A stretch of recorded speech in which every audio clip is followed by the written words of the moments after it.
Well, I'm totally perplexed by the whole year. I had no idea they would struggle to this level. I thought maybe they could get to 500 at some point, and it hasn't even been close.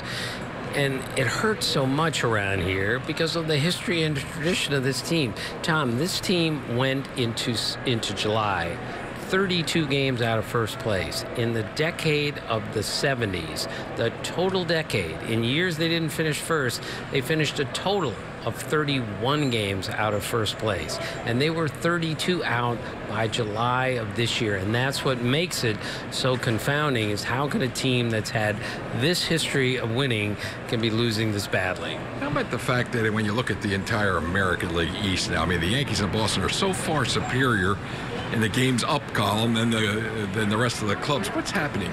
Well, this is not a good thing that's happening here. I've never seen a year where we've had this many teams, at least in one league, that are this good and this many teams that are this bad. This is not healthy for the game. Baseball is always great when anybody can beat anybody on a given night or go in and sweep a 3-game series. And even though the Orioles have played the Yankees for the most part very well this year, it doesn't work this way anymore. And it's really sad that we're at a spot now where the haves have all of this and the have-nots are in such bad shape. It's just not healthy when we have two teams close to 50 games out of first place, 50 games under 500, and other teams that are so good. Rebuilding the Orioles, they've acquired 15 since the trading deadline. Your thoughts on, can it turn around rapidly?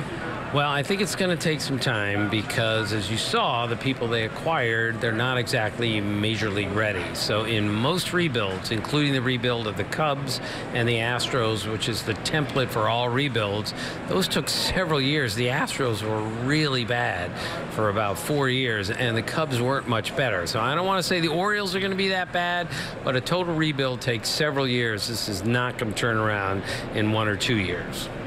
Is it sad to see all the trades they had to make, because of the losses? Yeah, I mean, I watched a game here today, and I had to make sure I knew who all the players are, and that's never been the case for me in this town. But this is what happens. But it had to be done, Tom. I mean, this is the difficult decisions the GMs have to make. Are we in or are we out, and how do we do it? And sometimes the best and only way to do it is a total teardown, which is the case here.